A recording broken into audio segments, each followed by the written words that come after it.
Ladies and gentlemen, welcome to the Tim Dillon Show. I'm doing a little bit of an addendum right now. I recorded an episode a day ago that will come out, that is, you're watching now. But that night, after I recorded, I talked a little bit about the encampments at these schools, right, like Columbia and UCLA. I visited the UCLA encampment. I got out of my show at the Hollywood Improv. I said, I've got nothing to do. So I went and to check it out, what was going down at the UCLA encampment. And I was very surprised. I drove my Bentley onto the campus and I parked it and I threw the hazzies on, put the hazards on and got out and just started walking around. And I quickly found a bunch of protesters protesting. And then some of them started to recognize me. And I took a few selfies with them. They were lovely people. They were like, thanks for coming and everything. And, of course, you're welcome. And, whatever I can do, anything I can do, really. To stop the, genocide and the war and the imperialism. And, it's to take some time out of my day to do it, which I don't mind doing, and I think it was kind of certainly brave and kind of inspirational for many of them to see me.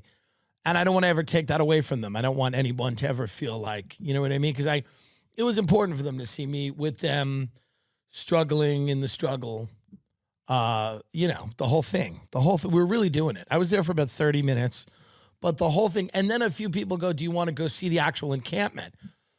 And I was like, okay, am I even allowed in? And they're like, yeah, you're allowed in if you're with us. So these Muslim kids, I think they were Muslim. One of them was a tiny Chinese person, but in the Muslim garb, which I enjoyed as just a kind of it's like a variation. The white kids are all in the Muslim scarf. I don't know if that's appropriate or not, but it certainly was festive. I think that's kind of the game here is it's a little fun. It's a little, they're mad about stuff. I get it. I'm not saying it's wrong to be mad about it, but there's a human element to any of these things where some of them, get, they spiral out of control. So you have small Asians in the thing, keffiyeh, whatever it's called. Am I pronouncing it? You got it right. Yeah, of course I do. And white guys, tall white guys in that. Everyone was in that. I wasn't, but no one told me. I just showed up. And then I go to the campus. And to get into the encampment, you have to say you're not a Zionist. And to get in, because here's what they've smartly realized at the encampment is that no member of the FBI would ever lie. So the reality was, they go, are you a Zionist? I went, no Zionism here. And they just let me in. And I look like a cop. I've got my... I'm in pajama pants. I have my hoodie, and I'm walking around the encampment and just kind of meeting people, just kind of making it a nice night for them, really kind of a special evening for them and just kind of being there with them in their movement. I don't know if I helped. I certainly didn't hurt, and I was there kind of avoiding photos. It's not the most ideal place for someone like me to be photographed, but I mean, I would have pinned it on someone else or something if I had photoed it. I would have denied that I was there.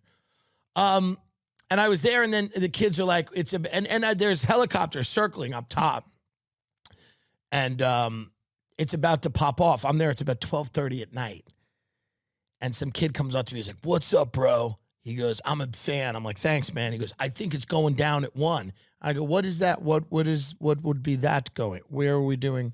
Who's that and why? He goes, well, they're going to come in with like tear gas and rubber bullets and everything at 1.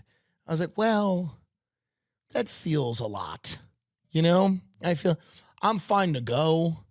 I'm fine to kind of see people. I'm fine for a meet and greet. But we don't want to start taking rubber bullets to the face, tear gas. It seems unnecessary. It's not... I didn't even know where the Bentley was parked because in these university campuses, you get turned around. So I kept asking people where it is, and they were going, Infantata. And I'm like, no, Bentayga. It's white, and it has a red leather on the inside. And they were very unhelpful finding the car, to be honest. But that's fine. They were friendly. They were nice. I get it. You know, they're not happy. They get it. It's too convoluted. We get it. You're mad at Israel, which is okay. But then it's also like kill Whitey and George Floyd. It's all over the place. There's no focus. This is what happens with these protests. There's no focus. It's all over the place. You know, they have a van where there's just this pro-Palestinian speaker, but he's not real.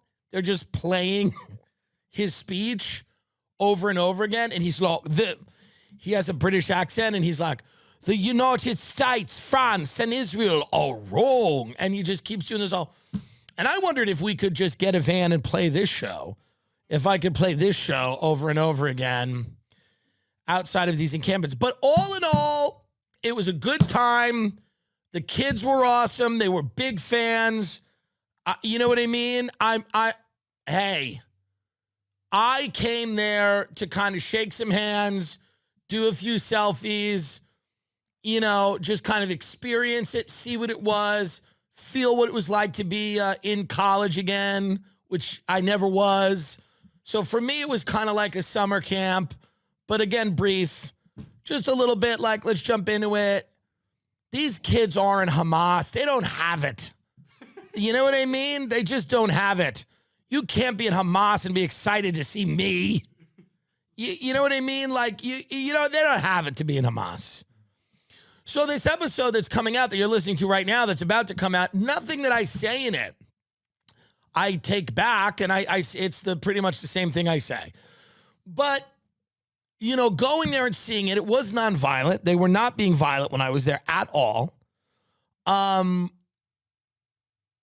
It was very, you know, it was an environment where Jewish people probably wouldn't be comfortable. You know, again, it was like, it didn't seem like anybody there was being overtly threatening to anyone else. But again, I was there for a half hour. What it seemed like was a bunch of kids who were mad and felt like they had to do something, and they were doing it to whatever, you know, to the best of their ability. That's what it felt like.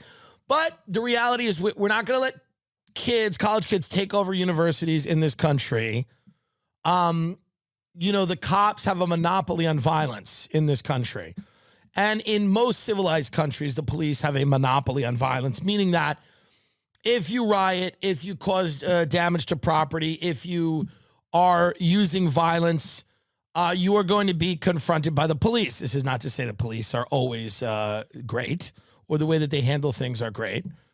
But you know, look at what happened at that autonomous zone in Seattle called Chaz, right? After a few weeks, everybody started shooting each other. What happens to the Columbia encampment if they don't break it up, or the UCLA encampment or any of these encampments? What goes on? How long? Do people just get sick of it? You know, so I was happy I was there on the last night. It felt like it was like a big night. It was kind of an event. It was fun to kind of be on the edge of the rioting, the police, but not fully be there for it. I thought it was very good. It was because it was like danger in the air, and I kind of it was fun, and I liked it. In the future, should there have been better appetizers? Yeah. Should there have been people passing trays? Yeah. I get it now. All the food that I was criticizing, now I get it, because I throw events and I throw parties, and I know it does take, there is a certain kind of rhythm and flow to things that you need. This was very like scattered all over the place. And I just, you know, but it was fun to be there. And it was fun to see little militant Asian non-binary people walking around dressed like Muslims. If that's not a fun thing, if that's not a fun theme party, if you can't have fun there, where can you have fun? Tiny little non-binary Asians dressed up like Muslims in walkie-talkies running around. If that doesn't satiate, you know, you want a little bit of that. And this is what we've lost in America. Things are terribly corporate and terribly boring. And so when you see a tiny Asian dressed like a Hamas, it's fun. And I think it throws you, but in a good way. So I mean, those are the lessons I learned from it. I'm not gonna do much, other than kind of show up, which I think really was all they kind of did. I just showed up for less time. They all got pepper sprayed and rubber bulleted, and I get it. That's the whole, you're building that cred. I get it, but it's just still not, it's a long way from, Hamas. It really is. And I'm not saying that you should be Hamas, but I'm saying Fox News is like, there's Hamas all over the colleges. Like, that's not really what's going on. In the same way that people on the left think that the cops should not respond when the school calls them in and says, we have people vandalizing the property. They're refusing to leave certain buildings. The cops are going to come in. I mean, what do you think's going to happen? So much of this show is telling people how things are going to work. And so much of it is people getting angry at me because they don't like reality and they'd like to live in another place. That's fine. I don't love reality. It's why I live in Beverly Hills. You can choose a place to live that doesn't resemble reality. But in reality, we are not going to let a college be taken over by tiny, non-binary Asian little Hamas people who, again, I liked. I liked them. I ran into a Jew on the way in, and let's say this. He said to me, I pulled over my car, he goes, are you Jewish? I go, no. He goes, you look Jewish. I said, stop. And he goes, what are you? And I said, Irish. And he goes, oh, you look actually more Irish. And then he goes, I'm Jewish. I go, how's it been over here? It's getting rough, right? And he goes, well, we're certainly outnumbered. I go, yeah. I go, I'm a comedian. He goes, yeah. He goes, what's your IG? Then he followed me on IG. And then immediately he goes, I'm launching an app for nightlife. I go, I'm going to put the scarf on if you keep going. I'm going to put the scarf on if you keep going. So without further ado, here's the episode you were going to hear. I just wanted to update you all my journey as kind of a revolutionary and what it was like for that half hour until I found my Bentley and I went right to Bel Air. Thank you. Ladies and gentlemen, welcome to the Tim Dillon Show. Let me say one good thing about Hamas. And I will say it unironically. Hamas, for all of the negatives, okay, they are obviously deeply committed to a vision of the world I do not share. But here's the thing about Hamas. They kind of, they're willing to die. They're putting their lives on the line. It's hard to take some of the student protests seriously when they make these demands and they go, we want vegan and gluten-free food. We want lotion, no sunscreen, because there are chemicals in sunscreen, which is correct. We want knee and elbow pads, rope and zip ties, helmet, shields, and wood, super bright flashlights with strobe, utility gloves, canopies, rain ponchos, umbrellas, EpiPens, non-steroid inhalers, headlamps, organizational bins. Hot food for lunch is important. Vegan food, gluten-free food, ice, no packaged food, no coffee, no bagels. That's funny. No bagels. Well, the optics of it, right? The optics would be terrible. Eating a bagel, it would be terrible. I get it. I'm with you. They probably had a meeting where they're like, we can't be screaming about Israel while eating bagels. It'll look ridiculous. No bagels, no bananas, no nuts. Fill out this form if you're interested in coordinating a meal. And again, I don't tell anyone not to protest. I don't tell anyone how to feel. I simply am an observer. I think that it is natural for people to be upset about the course of the war and the things that Israel has done, and people protesting is their right. And I completely get that. I mean, I want gluten-free vegan options for the protest. Again, it is a little, because their whole thing is militancy, right? And the whole thing is like, we're hiding our face.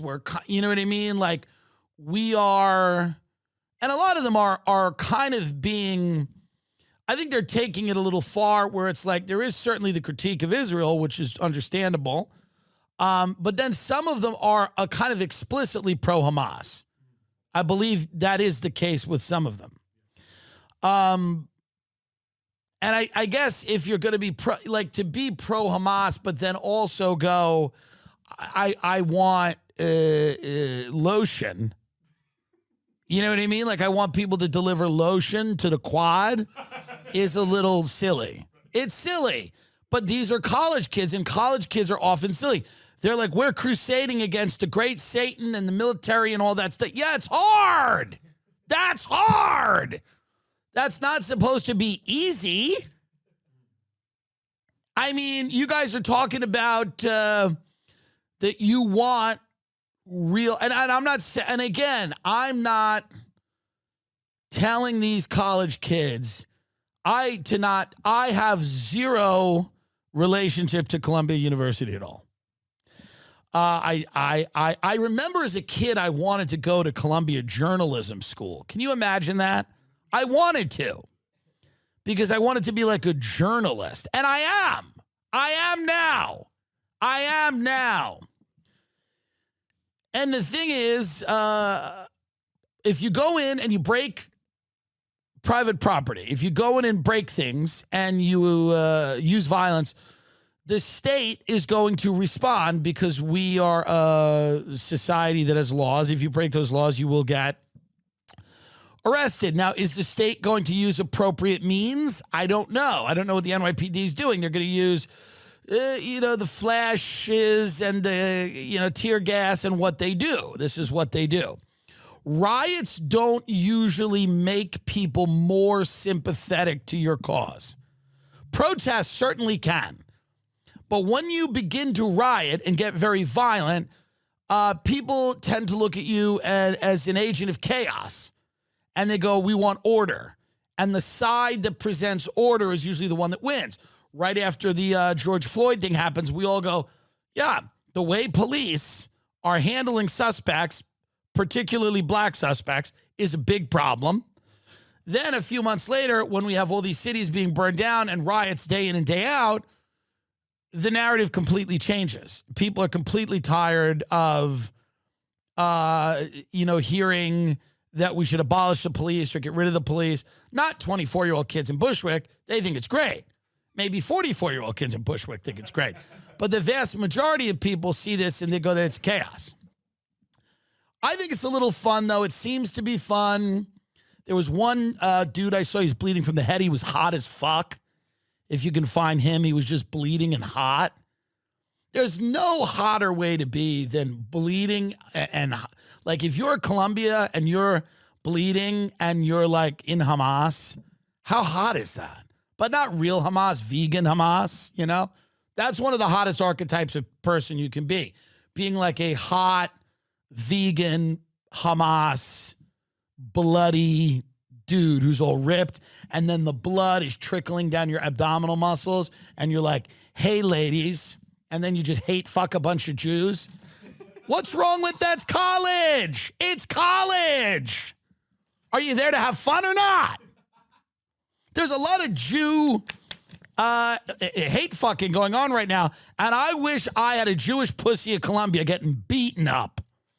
I wish my big Jewish pussy was in the quad at Columbia just taking it from a bunch of sexually frustrated, quasi,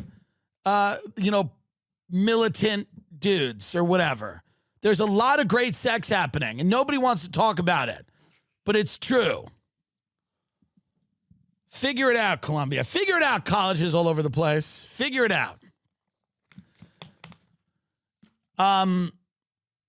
There was a lovely woman. There was a lovely woman on YouTube who I thought was very sweet.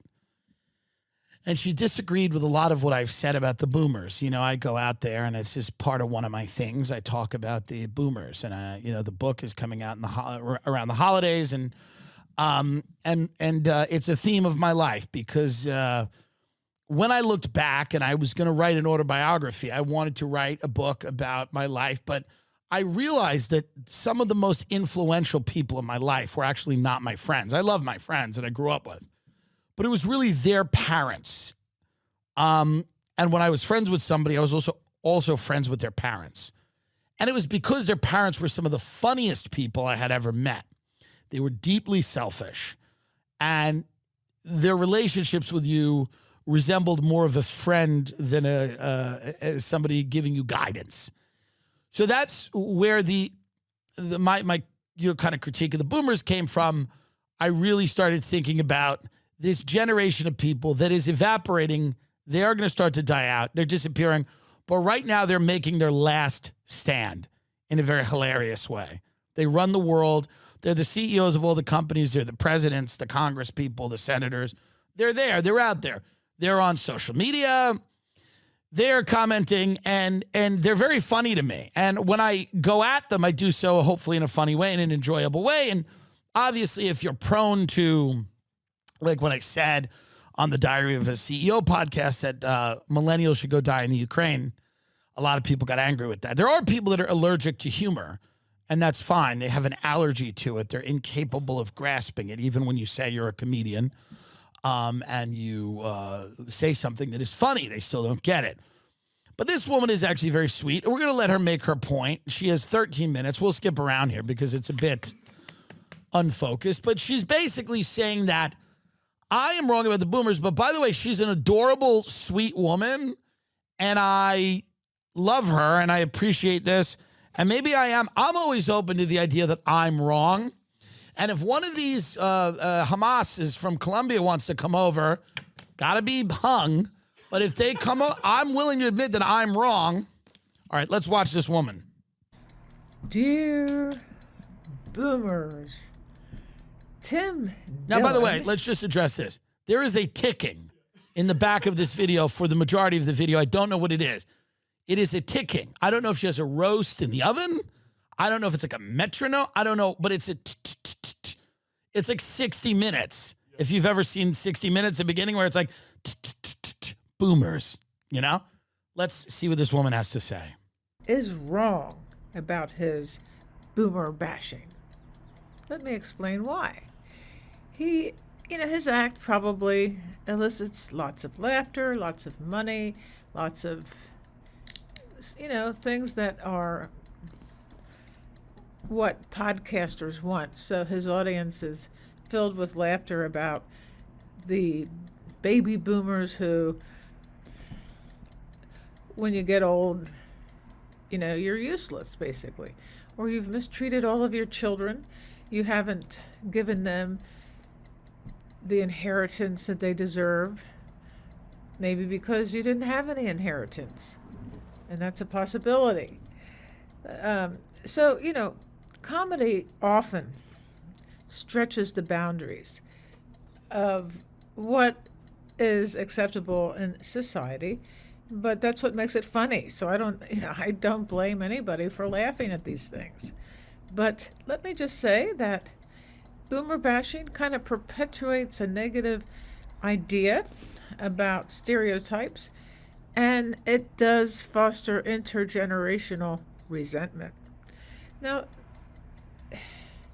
it also fails to acknowledge the diverse experiences and contributions within, the individuals within the baby boomer generation.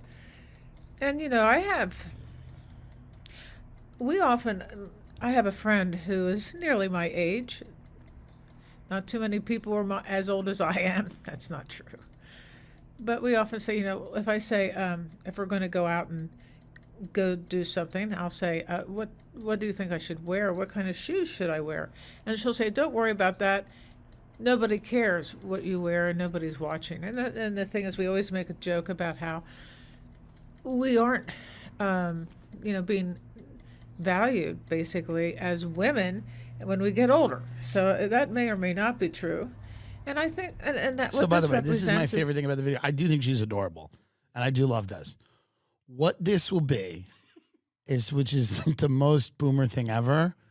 It is what I believe to be, and I have not seen the full video yet. This, I believe, will be a litany of complaints. So, number one, she goes, Tim Dillon's wrong about the boomers. Then she immediately goes, my friend goes, no one cares what shoes you wear. And she goes, because we're not valued as women when we're older. So I'm like, okay, I don't know how that quite invalidates the stuff I say about boomers, but it might. But I do love this one. She is adorable. I do like her. But let's keep going. I wonder where this goes. It seems to be a bit all over the place. It's that women, baby boomer women, or especially baby boomer women, have become invisible in American society.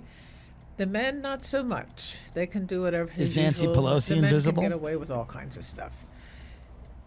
I have been dismissed in that invisible sort of way, but in a way I kind of like being invisible, and it makes me feel that I can basically do what I do without too much scrutiny. I love them so much. Could change. By the way, just pause this for a minute.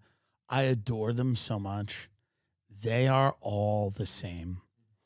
This generation of people is my favorite. I'm telling you, I would rather spend time. I love the elderly. I love the boomers. I would so much rather spend time with these people than anyone else. I love them so much. It is, they're all, I love how she goes, there's diverse experience. No, there's not. She proves in this video, there's really not. It's the same DNA of person. Because I love how immediately she's like, yeah, I've been made to feel invisible. This whole thing will just be, she'll go, I'm the victim here. I'm actually, the boomer, my generation is the victim, which is my thesis about the boomers, is that they really can only express any emotion through grievance, even when she's saying something like, but it was good. I liked being invisible. Like, even when she's turning it, on its head and saying it's a positive thing, they can only ever emit any type of frequency that's based in grievance. So it's very funny. She starts and she goes, well, he's a comedian and he's funny, and they try to be funny, and that's what it does. And I'm sure he makes his money and whatever. But he's wrong, and here's why he's wrong. And then now it's a litany of, she's been ignored and she's been marginalized, and the boomer men are out there invisible, but the boomer women are not visible. Like Hillary Clinton, the invisible boomer woman who ran for the presidency 2 times, is invisible. Everything changes. I don't like feeling marginalized, though. If that's I don't feel marginalized because I work from an elevated state of consciousness in terms of emotions and feelings. And if people want to marginalize me, that's their right. And it is. Now, the generation gap when I was growing up was on full display, and I can understand why. We had the civil rights movement, which was coming out of the closet. We had the Vietnam War, which really caused a lot of division. By the way, isn't it funny how we've just used gay terminology? Now the civil rights movement has become gay. She's like, the civil rights movement was coming out of the closet. I think she means the black civil rights movement, right? It's just funny the way that the gay terminology is now used, She's like, we had the civil rights movement, which was coming out of the closet, and they were fabulous. Rosa Parks was fabulous. She was coming out of the closet, and she was sparkling. Yes, queen. It's just so, hilarious. Keep going with this. Even though my family was opposed to the war, but there were people within my family. Like, for instance, there was a time when my mother was totally opposed to the war, and she actually knew every single battle that was taking place in Vietnam at the time. My uncle, Earl, whom was a bishop in the Episcopalian Church at the time, he's no longer with us. Actually, he played cards with Eisenhower in World War II because he was a chaplain in World War II, and he knew Ike very well. And one time we actually filmed, or not filmed, sorry. That was a long time ago, so we weren't filming, but we caught on audio a conversation between my mother and Uncle Earl. And I don't even have to listen to it to remember every single word that was said. He was furious. He was all rattled. And she had just gotten up from a nap. She was calm, cool, collected. She was making her points about these generals in the Vietnam War and how they had basically were disrespecting the Vietnamese people. You know, we were killing a lot of people, not just the whatever enemy.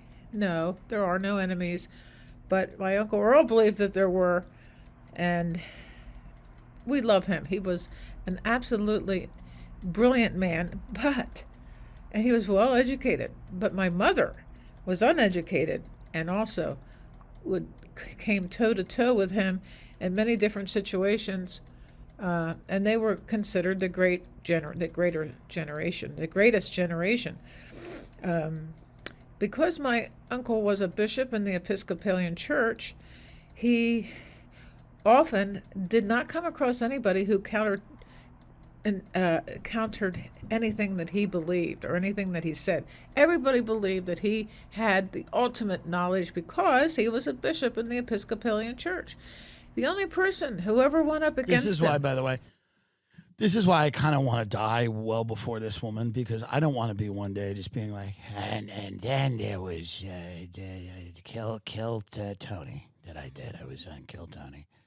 And then I was on a Kill Tony show, and then I Theo Von was from the South, and I talked to him. We had a talk, and we talked to him about the homeless people and the DoorDash, and then there was Joe Rogan came into the green room, and he said you should do a podcast, which was like it was a radio, but on the.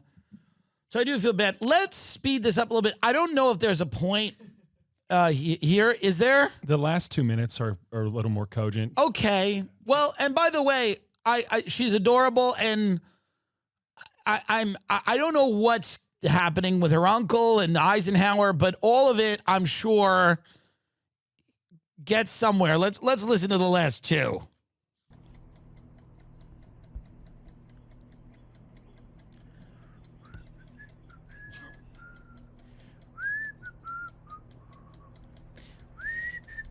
Oh, I think we're still recording. Yeah. These situations arise where we make fun of our parents, or we may not necessarily make fun, but we still criticize them long after their death. What sense does that make? A lot of it. Come a lot on, of people. sense. So anyway, Better than criticizing them when they're alive. the wisdom of everybody has wisdom, and No. everybody has the wisdom that they can share with you so to make you a better person, especially your parent, for God's sake. That's their job. So realize it's not funny to make fun of them. Although I think lots of things are funny, but I don't think it's fun for Tim Dillon to make fun of the boomers, and I don't think it's fun for all of us to make fun of our parents or to criticize the way they raised us, which of course some people have raised. I believe that no matter what happens, we should be very grateful for the fact that we came into this world Okay. with people who were not Yeah. I know it's a hard case, knowledgeable honey. about anything. Honey, it's a hard case. You're doing your best. It's a hard case, baby You know, they cakes. just weren't knowledgeable about children. They That's weren't correct. knowledgeable They weren't about knowledgeable what the hell about was going children. on. My Well, mother now we're was getting to actually, her parents divorced when she was 3, and they put her in a Roman Catholic convent from 3 to 13. Yes, and isn't that lovely? barely ever visited her. That's nice. So That's good. That was her trauma. But let's not make fun of and them, I right? basically didn't understand what that was all That's about good. until Right. later in Okay. life, because she was always had these vibrations of abandonment. Ooh. Okay, so what we want to do is Yeah. let Tim Dillon know that there are certain boomers who are aware of his antics and his attitudes towards the baby boomers. Okay. And ha ha ha, but not so much, okay? Yes. Please subscribe to my channel. I love you Okay. all. We love you as well. Peace on earth. Is it? Bye-bye. Bye-bye. All right, well, there you go. That is the very cogent defense of the boomer woman who has then defended boomers by saying, well, hey, my mother's parents were actually worse. They put her in a convent. That was kind of all what it came down to. She goes, the boomers were fine. My mother actually was put in a convent by her family. So there you have it. There is the, can you get her whistling again? Yeah. Just get her whistling one more time. This is the defense. This is the cogent defense, by the way. So here is boomers defending themselves against the charge that they have destroyed the world. Here it is right here.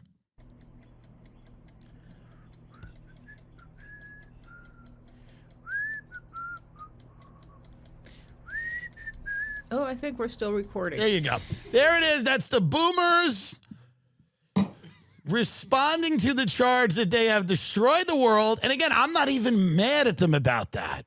I'm not even, someone had to. That's the point of my book. Someone had to. They did, and they did it in an adorable way. I'm the best gift giver in my family. Everybody loves it. Are you guys ready to win Mother's Day? Give the moms in your life an Aura digital picture frame preloaded with decades of family photos. Guys, this is one of those picture things that actually is amazing. It's emotional. Most mothers start crying. She'll love looking back on your childhood memories and seeing what you're up to today. Even better, with unlimited storage and an easy-to-use app, you can keep updating mom's frame with new photos. So it's the gift that keeps on giving. The grandkids and all that. It is such a great gift. I've seen people give this. I've given it myself. And I have sat there and I've just watched someone's face light up with joy. It's a great gift. And you know what? It's not a bazillion dollars. Let's save a little money and still show our love for people. Right now, Aura has a great deal for Mother's Day. Listeners can save on the perfect gift by visiting auraframes.com to get $30 off plus free shipping on their best-selling frame. That's AURA. frames.com. Use code TIM at checkout to save. I'm telling you this right now. This is the best gift you can get for your mother. It is not going to break the bank, and it is an absolutely amazing way to show that you are a thoughtful person, that you've taken the time to organize your memories and present them to your mother in a way that shows her how important she was to you. It is truly amazing. Ellen DeGeneres is angry now, and she's, you know, this show covered Ellen, the downfall of Ellen, but she is angry. Now, if you remember, before Ellen was made to leave TV, there was some information that came out that she was putting her interns on crosses and crucifying them in the back of her show, and she was engaging in behavior that people didn't like. She was torturing people that worked for her. I've known Ellen DeGeneres as a figure, not personally, but as a figure since I'm a child. But I know people that have worked for Ellen and that have been around Ellen, and Ellen is a tough bitch. She's no joke. She's got a great real estate portfolio. We do respect that. But she likes to torture people. That is what she gets off on. Like a Roman emperor, like Attila the Hun, any of the Huns probably. But there are historic figures that have been similar to Ellen throughout history. These are people who enjoy going through the town, lighting the thatched roof houses on fire, watching the people scurry out of their houses as it burns, and then raping their children in front of them. This is the type of person. And then, by the way, and no judgment here. This sounds like I'm saying negative things. What I'm using is very descriptive words, okay? Ellen shares a lot of qualities with that type of person, kind of a marauding cannibal warlord. She took a moment to acknowledge the controversy that surrounded her talk show, Ellen, when it concluded May 2022.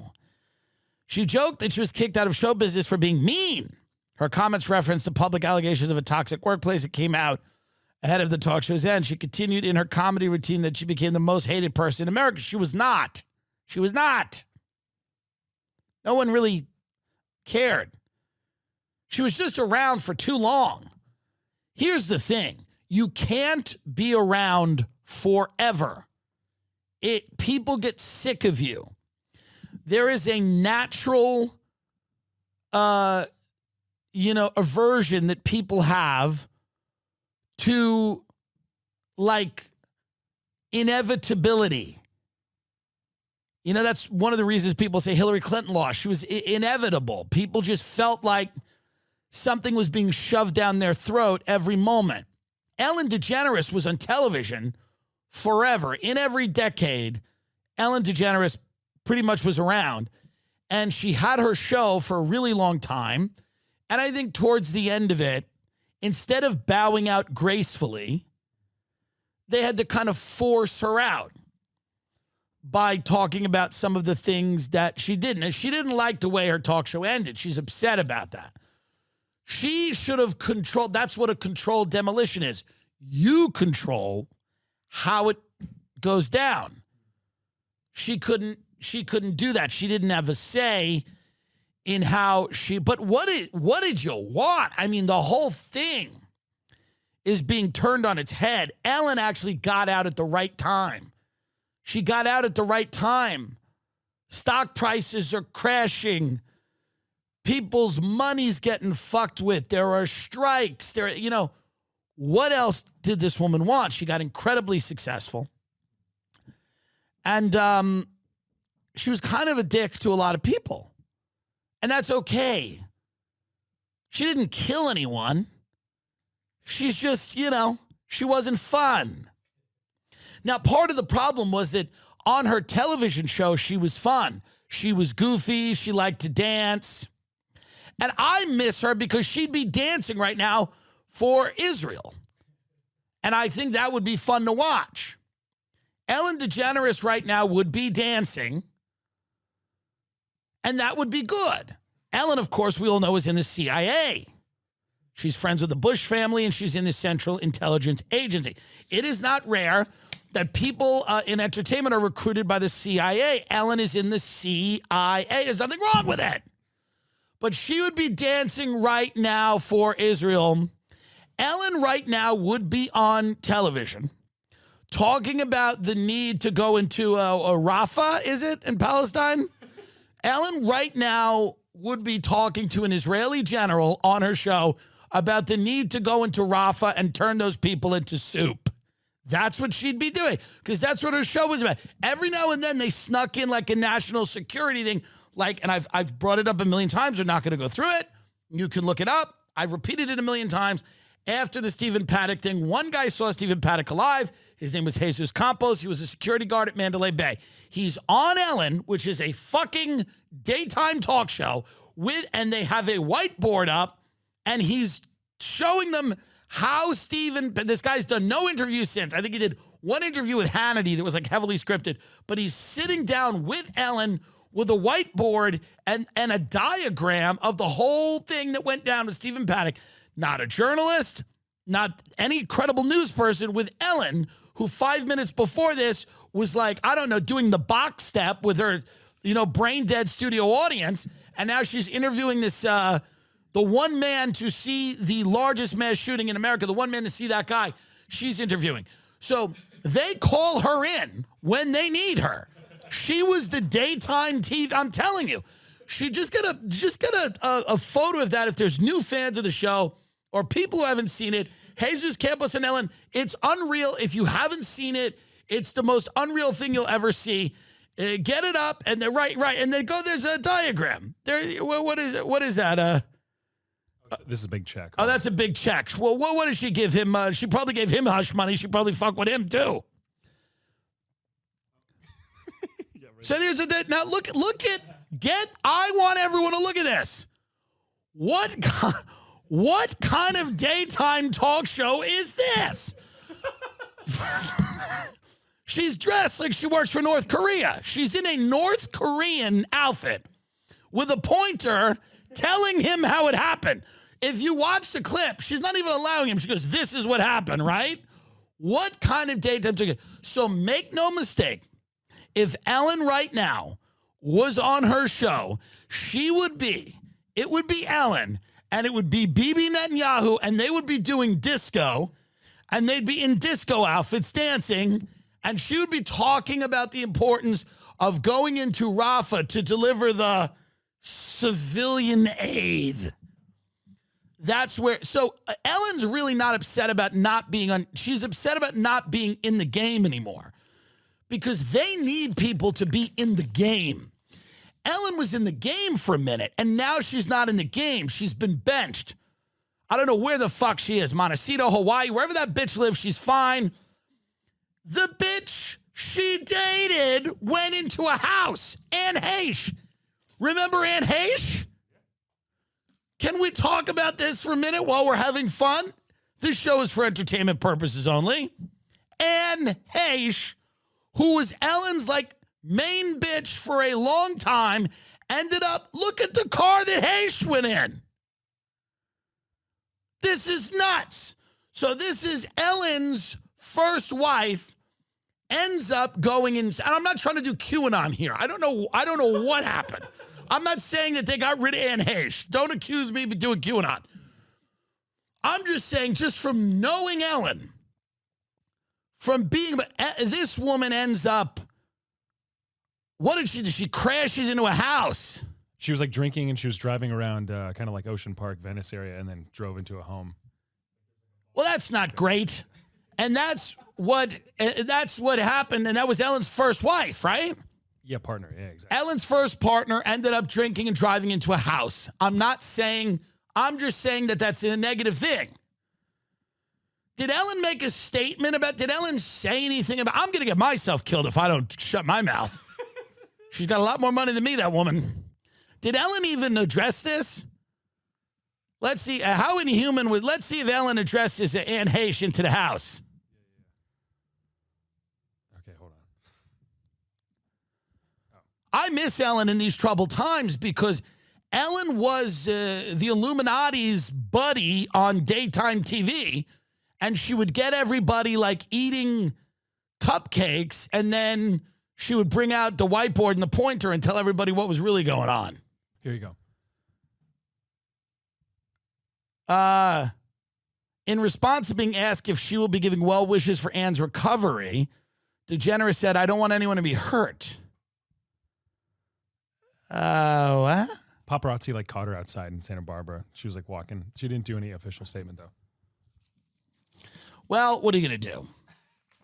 But Ellen's upset, but I wish she was back now. I wish she was back because you need someone like that. The country needs someone like that they can call on the red phone. Ellen's a red phone. They get a red phone in the green room. They call directly on the red phone. Someone high up in the Biden administration calls and they go, the red phone's ringing. And she goes in and goes, yup. Okay. She goes, discuss the importance of our tradition of protesting, but also that a lot of the chemicals used on the children are non-toxic. Okay. And and then she'd get out there and she'd start dancing immediately. She'd be flossing. She'd be doing all the, the fucking whatever, the Fortnite dances and everything. And then she'd be doing that dumb thing they do. And then she'd get out and she'd be like, we have a great tradition of protests in America. And there's nothing, and listen, a lot of the chemicals being used on these children are non-toxic. And that's what we have to remember. That it's just like getting a little saline water in your eye. That's it. Nothing, she is, we lost a very important leader in our country. I don't know what she's doing now and I don't care. But I do wish her well. Meghan Markle's jam, they're now Buckingham Palace has released jam. Is this how it ends? Is this how our shit civilization ends? People that are releasing dueling jams. Is this how this civilization ends? This is the war that these people are having. They're just releasing different kinds of jam. They should come up with a commemorative Princess Diana jam and say, fuck you, Meghan. A Princess Diana jam.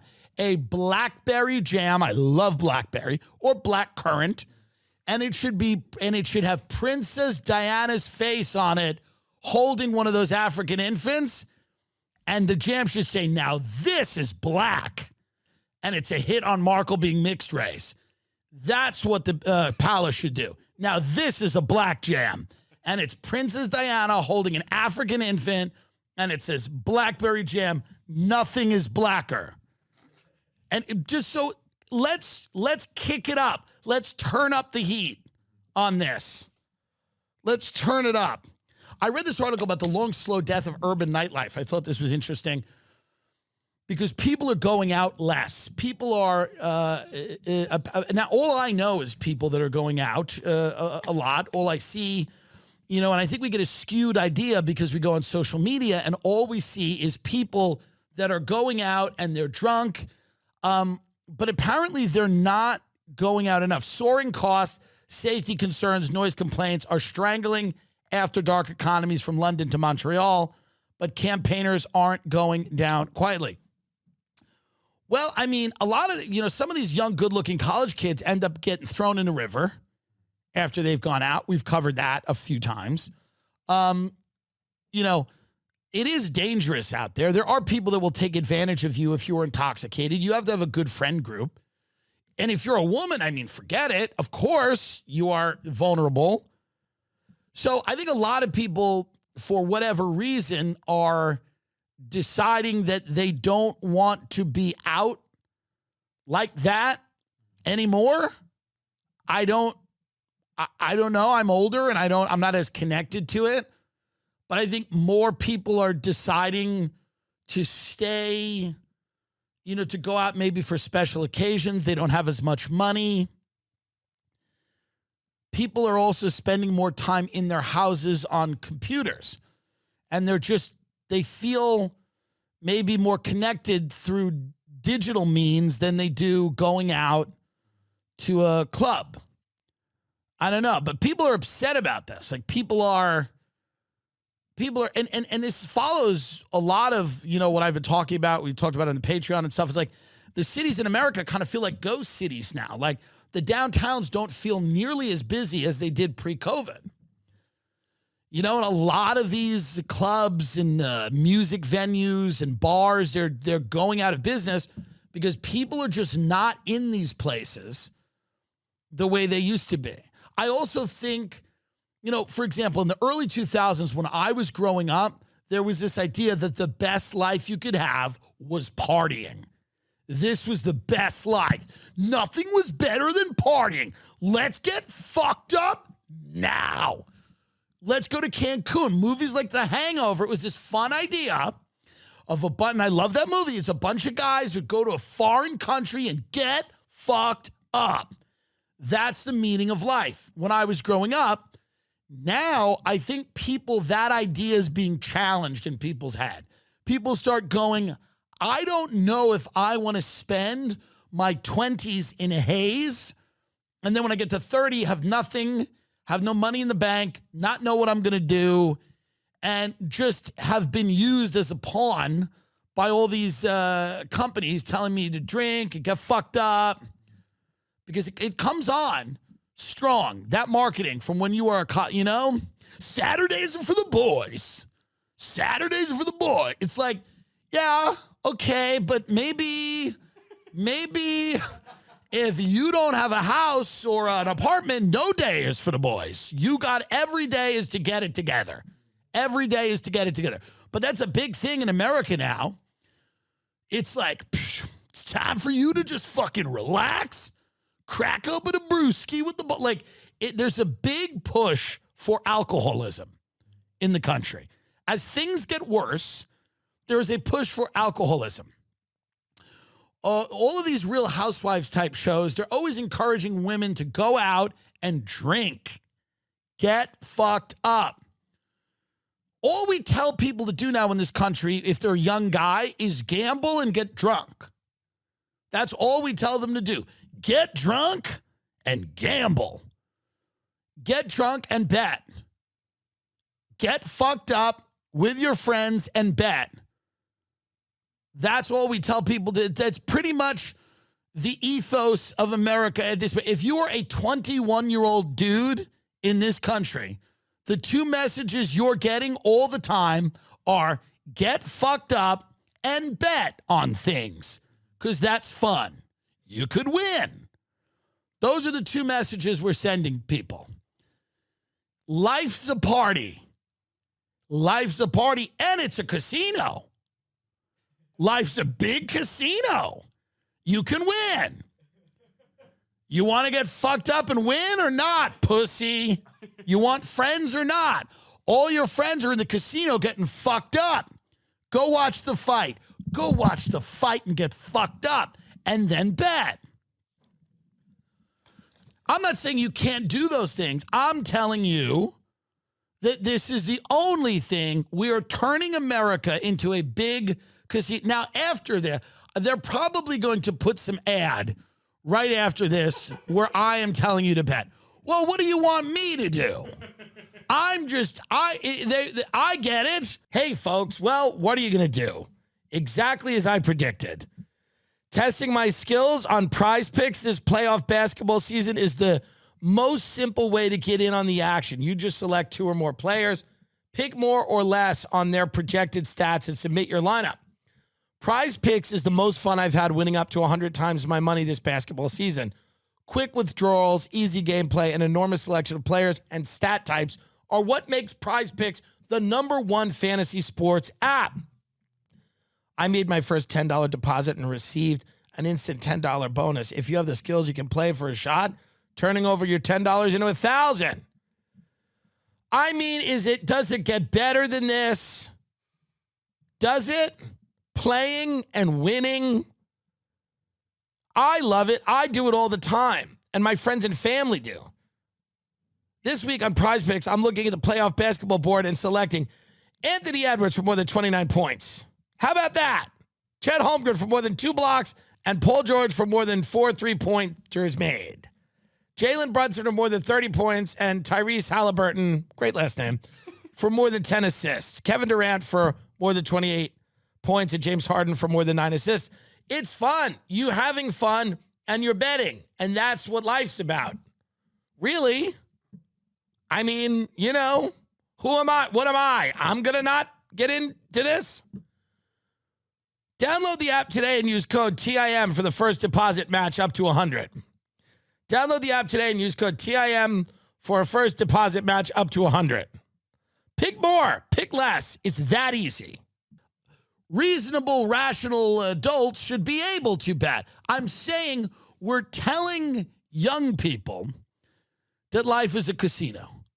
And we're telling them that the most important things they can do are make the most of it. You only go to college once. You're only this age once, buddy. Make the most of it. Get fucked up. And sure, some of that, do it. Do some of that. But I think it's just a little hedonistic to tell everybody to get fucked up all the time and that their only route to wealth will be to rip someone else off or to gamble.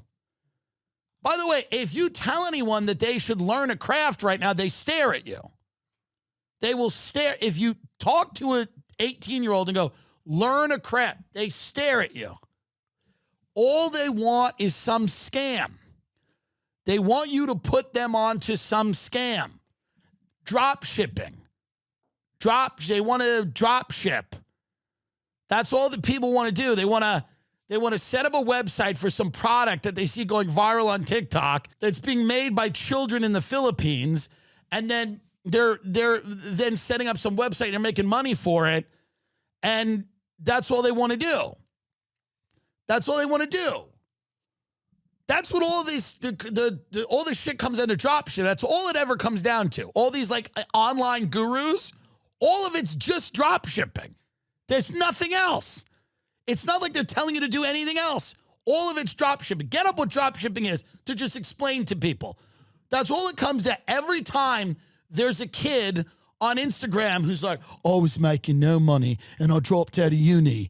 But then last month I made $500,000 and I bought my father a car. Drop shipping is when a person or a company sells goods on their website that they do not keep in stock. So you're buying it from somewhere and then selling it on your website. That's all these online gurus tell you to do. That's all they tell you to do is just drop ship. That's it. That's everybody wants it. That's all anyone wants to do. If you're under the age of 25, that's all these people want to do is drop ship. I just want to buy things on Alibaba and sell them on the website. That's all these kids want. And gamble. And then I can gamble. I take that money that I've earned and I go bet. It's all a big casino. We're turning it into a casino. And by the way, everything looks like a casino now. Have you ever walked into a new condo? It's a casino. It's a casino. Go walk in any new condo. It's a big marble wall. There's a waterfall. Everything looks like a casino. Every piece of architecture right now looks like you're walking into Vegas. It all looks like a Steve Wynn property. It's all fountains and granite and, like a travertine and marble. It's to make you believe that you're in a casino. Grandeur and opulence. It's to make you live in a permanent state of fucking betting. It's keeping you high. Keep you high. What do you got? What do you got? But this is all, it's funny because sometimes you go through these people's videos, one video after another video after another video, and you go, what are they talking about? What are they talking about? They say, oh, Bill, this is my journey of being 19 years old and building a fucking empire. This is my journey of being 19 years old and building a fucking business. I dropped out of uni and my parents was like, you're crazy. But then I built my own business. I got 17 businesses right now. And then you go, okay, what is it? And all of it, once you just get to what it really is, it's just drop shipping. That's all it is. It's just drop shipping. And I'm not hating on people. It seems not everyone can be a drop shipper, right? That won't work if everyone's just drop shipping all the time, buying things on this Alibaba and then selling. And it's just crap. The things they're drop shipping are crap. Like one, it was like a Corona beer can that was also a water gun. That was a kid made a fortune on that. So they just wait till these like products are going viral on TikTok and then they just set up a website. I was in uni and I was like, I'm not reading all this Shakespeare and all this faggot shit. I'm going to be a fucking drop shipper. And now I drop ship. That's all it is. It's all it comes down to. And everything, and it's part of this idea that learning a craft and being good at something is a big waste of time if you're a young person. It's really interesting. If you are a young person right now, being good at something, mastering some type of craft is a complete waste of your time. Everybody is telling you to just gamble. That's all you got. Get rich quick. Our parents had that bullshit, the fucking buy real estate, no money down, the tax lien scams, all that stuff. They would come on late at night and, they'd have QVC and all that crap. And, Antiques Roadshow was the boomer way to do this. The boomers thought that fuck, I got a fucking desk that fucking Aunt Carol left. Like maybe that was like the boomer casino was Antiques Roadshow, like the idea that you would have like something precious, an heirloom. Maybe there's a copy of the Declaration of Independence in the back of that photo. And you've watched, it's funny because now it's just, you've seen everything in this reality now turn into a game. It's a game. It's a casino and a game. And that's what we basically have. And that's why everywhere you look feels like a casino. All of these cities feel like Macau. All these new buildings in New York City feel like you're walking into a Macau casino. You go, what is this? Why do you have orange marble everywhere? Why is there waterfall, these big plants, these tropical plants? Because you're supposed to feel like you're on vacation all the time. Because when you're on vacation, you're splurging. Take it. Take the money. You start throwing it in the air. That's the way they want you to feel now all the time. They want you to feel like you're a vacation dad all the time. Just throw the money. Throw the fucking money. Gamble. It's fun. Well, you know what we're talking about right now. You know what we're talking about? Ibotta. Spring has sprung, and that means spring cleaning. Whether that means stocking up on cleaning supplies or swapping out your winter clothes for new spring clothes, make sure you're using Ibotta and get real cash back with every purchase. Ibotta is a free app that gives you the most cash back every time you shop on hundreds of items from groceries to beauty supplies to toys. So you can make sure you're beating inflation no matter what you're purchasing. The average Ibotta user earns $256 per year. That could cover the cost of an entire shopping trip. That flight you've been eyeing or the fancy dinner you've been craving, boom, covered with the savings from Ibotta. Join the over 50 million users and earn cash back every time you shop now from over 2,700 brands and retailers, including all your favorite grocery stores, Lowe's, Macy's, Sephora, Best Buy, and more. Right now, Ibotta is offering our listeners $5 for just trying Ibotta by using the code TIM when you register. You get $5 for free. Just go to the App Store or Google Play Store and download the free Ibotta app to start earning cash back. Use the code TIM. That's Ibotta in the Google Play or App Store. Use code TIM. That's IBOTTA in the Google Play or App Store. Use code TIM. Sad story here. Epidemic of elderly people being scammed over the phone. Now it's turned deadly. An 81-year-old man ended up fatally shooting an Uber driver because he wrongly believed she was going to kill him. But she was unarmed, and they both were victims of an elaborate scam. Les Trent has more, and we warn you the video is upsetting. This terrifying video shows an elderly man pointing a gun at an Uber driver. She had driven to his home to pick up a package. And she is backing away because he has just shot her in the leg. 61-year-old Lolitha Hall cries out for help and frantically tries to explain why she's at his home. I know what you're after. The deadly confrontation is caught on the Uber driver's dash cam and ends with the homeowner shooting her 2 more times. I need the sheriff and the ambulance real quick out here. There's been a shooting. I shot her in the leg the first time, and I shot her in the shoulder. William Brock tells 911 that he shot the Uber driver because he had just been threatened on the phone by a total stranger and thought they were working together. Guy on the phone was trying to get money out of me. He was telling me he was going to kill me and the family and everybody else around. You can hear on the 911 call the wounded woman pleading for help. Help me, please! So why did the 81-year-old Brock believe the Uber driver was there to harm him? Investigators say it appears they were both victims of a scam. Cops say the elderly man received a call from a scammer threatening his family and telling him that a relative had been arrested. The scammer ordered Brock to pay $12,000 or else. Cops say at the same time, an Uber driver, unaware of the circumstances, received instructions through the Uber app to pick up a package at Brock's home in South Charleston, Ohio. Here's my problem with all of this, and this is what makes it difficult for me. I'm obviously against him shooting her, but I'm for these scams. Like, I am pro these scam. Like, I am pro, like, calling old people and getting whatever you can out of them.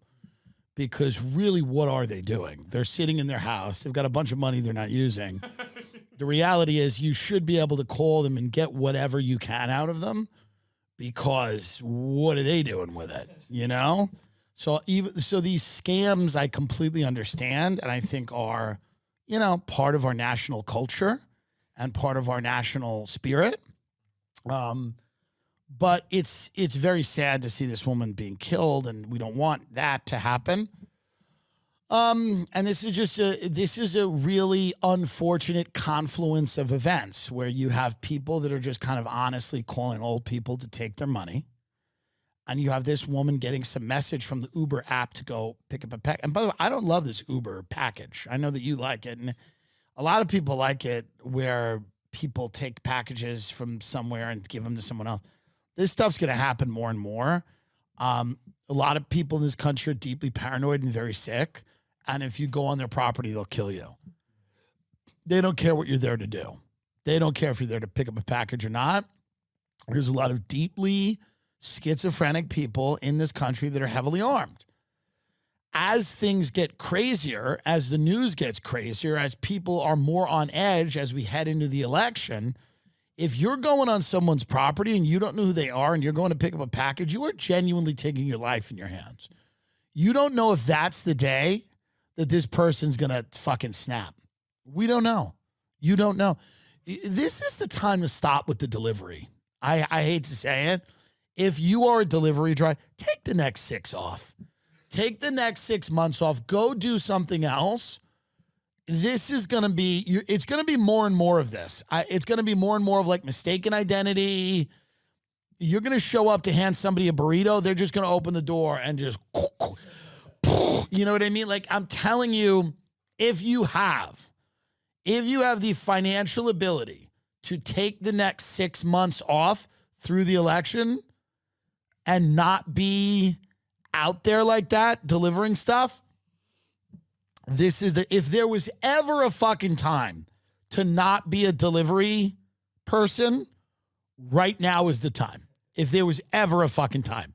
Because I'll tell you, as we move and we inch closer to the election, I mean, you're going to be a sitting duck. It's going to be target practice. They're going to forget they ordered the thing. Someone in their house will order something, and a guy like that will be like, "What are you doing? Stay where you are. Stay exactly where you are." "No, Grandpa, I ordered DoorDash." "Shut up. Get in the house. Stay where you are." It's going to be like a standoff. People are going to die in this country holding a Five Guys bag. You know what I mean? This is how bad it's going to get. People's last words in this country are going to be, "It's Cheesecake Factory." How many people are going to die holding a fucking Arby's bag and just a bloody hand? That's your last words? Are going to be trying to get a schizophrenic to understand that you're just there to deliver fucking food? You're trying to get a schizophrenic to understand that you're just there to deliver pizza to their junkie granddaughter or grandson? "Listen, I know it's midnight, but is there a junkie in your home? I'm here with Five Guys." That's what it's going to be. A lot of people get out of rehab, go live with their grandparents. It's a nice change of venue. The parents are like, "You live with Grandpa and Grandma because you're not going back to hang out with your old friends." Those junkies are going to be Postmating, DoorDashing, Uber Eatsing food late at night. The grandparents are going to be like, "What the fuck's going on?" And they're going to come out on the porch with a loaded gun, and they're going to kill the delivery person. You see it all the time. And yeah, is it an American way to die? Of course it is. There is no more American way to die than to be shot delivering food to some junkie at midnight or 1 a.m. But I'm telling you, if it is in your power to take a little time off right now, to take a little time off, to take a little sabbatical, you don't want to be wandering onto people's properties in the next few months. The heat of the summer. Ooh. People sitting there all day. He's sticking to that plastic chair. I'm ready. They're just ready. That man sits in his house all day, ready to kill someone. He's just ready to kill somebody. He's ready. He's ready to be activated, mobilized. He's ready to kill. And see this, if he didn't kill her, it would be nice because this is one of those things where it's like Ellen could have them both on.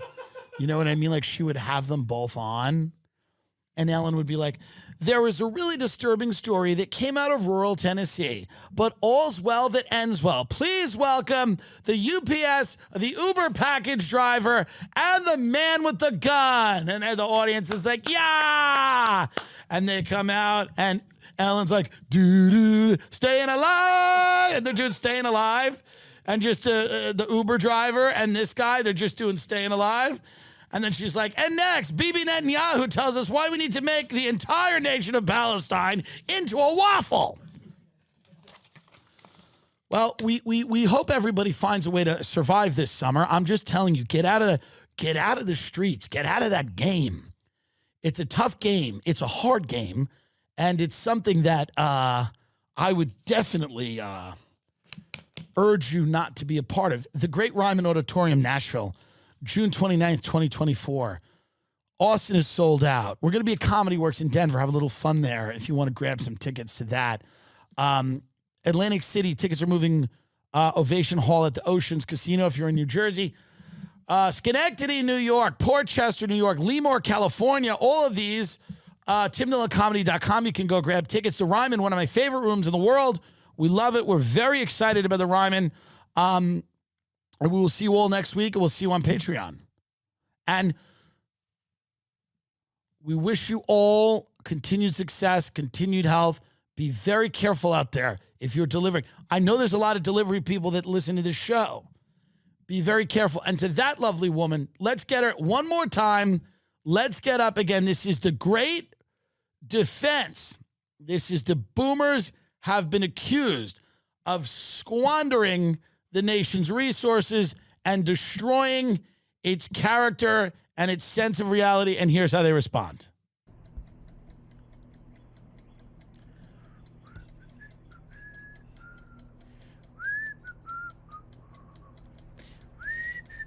Oh, I think we're still recording. There it is, folks. Good night.